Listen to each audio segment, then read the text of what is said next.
Warning, this video contains cringe. If you don't like cringe, then don't fucking watch it.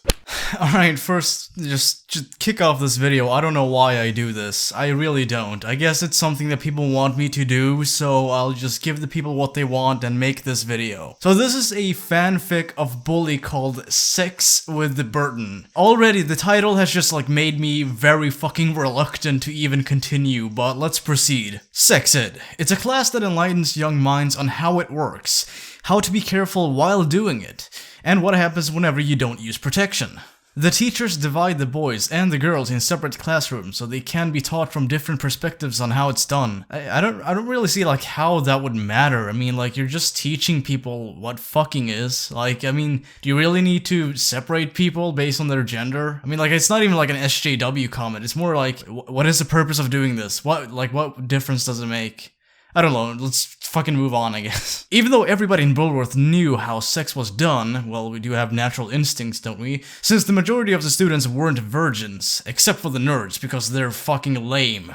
Anyway, the head insisted that this class be taught. The boys took up the gym, since there were way more males in the school than females.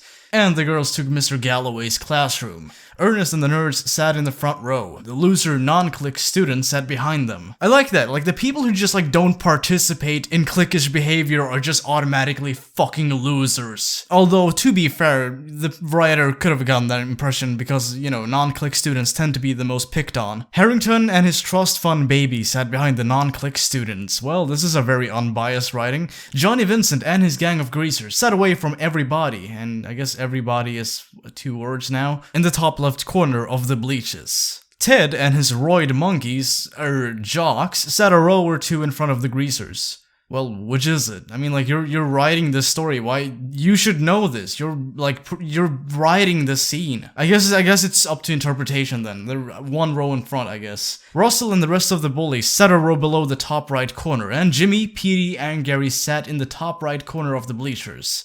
Ah, Sex Ed. Well, boys, today we're gonna learn how to get viciously raped by a gym teacher. How exciting! And maybe if we're lucky, Burton will show us an example on Femboy here. I like the projection there. I love, right off the bat, the first thing that any character says is just oh, fuck you, Petey, but I wanna see you get laid. Petey shot Gary a mean look and snapped back at him with, "Shut up, Gary!" Yeah, that's the voice of Pete in my universe. Ugh. The murmur of voices was loud indeed, but still somehow Jimmy was able to hear everybody's conversations. How the fuck does he do that? I mean, there's a lot of people there, right? I mean, you have every single clique, aside from, the townies, I would assume, and even the non-clique students. So, I mean, there's a fuck ton of people there. Just because they're all male doesn't mean that, they're less talkative. Well, I guess he's just able to eavesdrop on every single fucking conversation ever taking place, so that's an ability Jimmy has, evidently. Well, to be fair, maybe he's playing the game in surround sound mode, who the fuck knows? Perhaps it was because, since he had been at Bullworth, he learned to keep his senses open at all times. He would need them to get around this dump of a school. Well, I mean, even if, what does that entail? Keep your senses open. What the fuck does that mean? Keep your senses open? I mean, okay, you have excellent hearing now. You're able to just listen to several conversations going on simultaneously because you've kept your senses open. What the fuck does that mean? I don't want to rip on the guy who wrote this, but you have to clarify more than this. You can't just be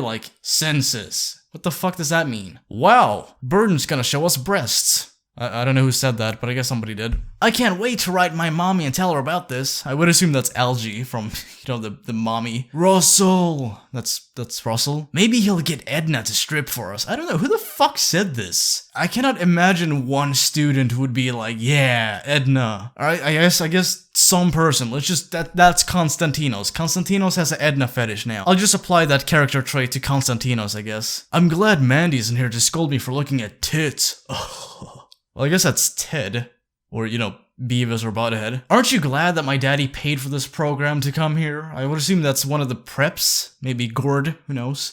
I'm not confused. I am so not confused. I know that quote anywhere. I don't even need to, tell you who that is. You should know who the fuck that is. I wonder what a stupid prat is. Wow, really? So even Sheldon.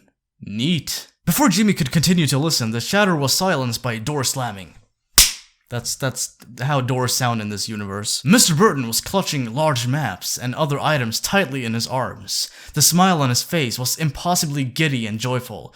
Then he dropped the items and walked back to the door and drug in a cart with a laptop and a projector on it. Good morning, boys! That's the best I can do. I'm so fucking sorry. I simply cannot wait to teach you fellows about sex. I have been looking forward to this all week. Gary sniggered and Pete hit him in the side. Ow, what? I'm just greeting our perverted gym teacher. Petey just rolled his eyes.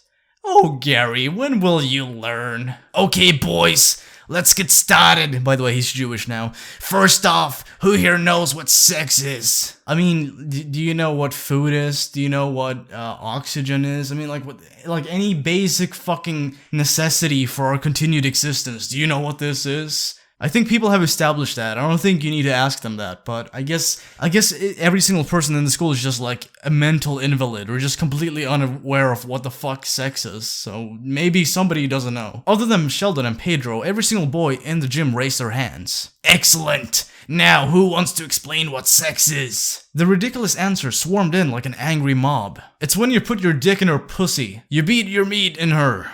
Isn't that like the same thing? You stick it in her and pee. What the fuck is this? Like, what does this misconception come from? Like, I've heard somebody say this when I was like in first grade. Like, who the fuck keeps telling people this? You let him, you let her ride you like a hurricane, said the obviously non-gay person. Kirby? What I think about whenever I see Johnny, Lola. Boobies. I think that's Russell. Jimmy Hopkins. Fuck, did I just say that out loud? Good stuff.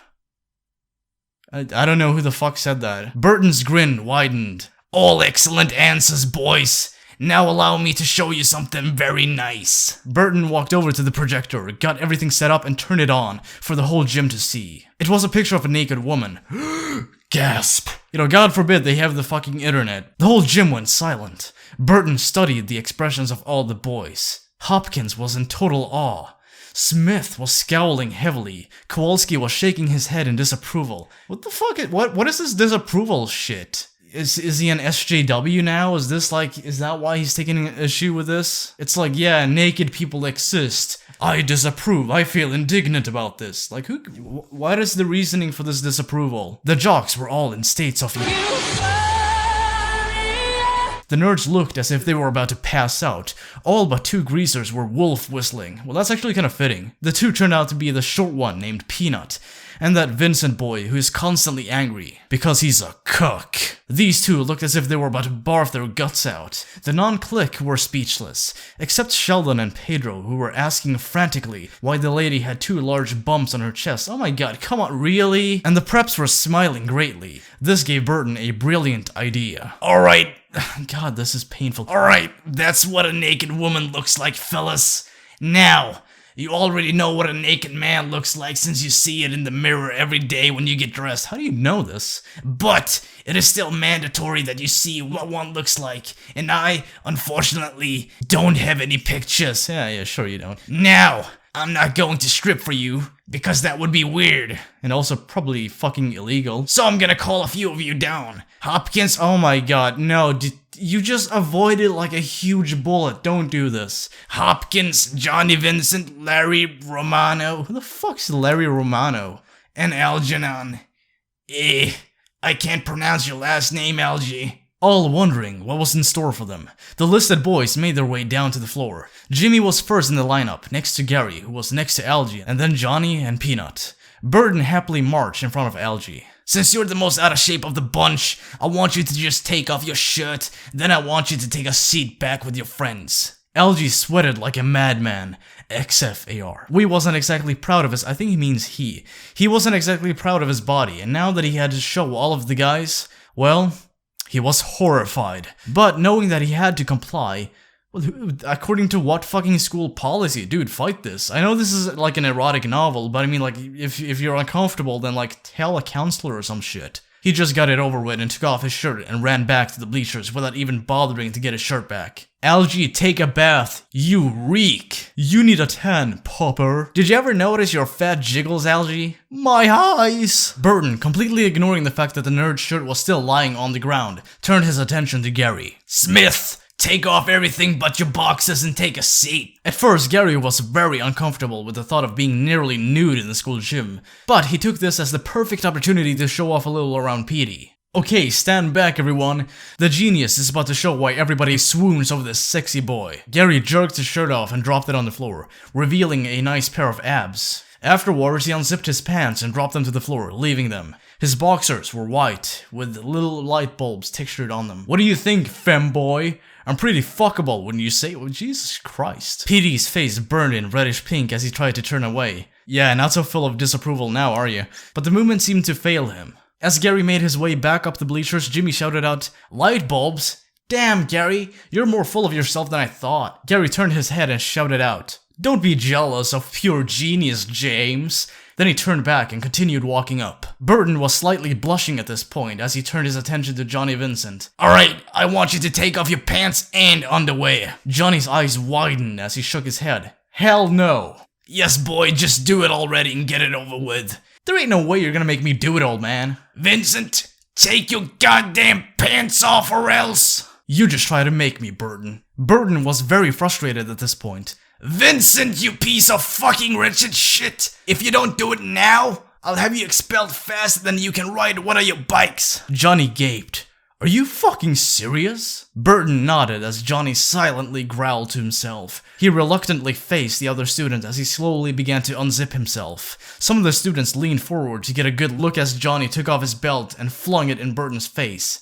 "Ow, god damn it, boy!" The greaser started to howl with laughter at this happening. Johnny figured that if he got his friends laughing, then it would be easier to unclothe his lower body in front of everybody. Peanut started to blush very heavily as Johnny finally got his pants off, but the real tint the real tint of red and pink didn't even begin to fill Larry's face until Johnny finally had his boxers off. Who the fuck is Larry? I gotta Google this shit, hold on. Oh, okay, alright. So according to the Bully Wiki, Peanut's real name is actually Larry, so I guess that's who Larry is. I kept imagining like Larry the Butcher from Dead Rising 1, but I'm actually I prefer this, you know, like this just seems way better. Wolf was fuck.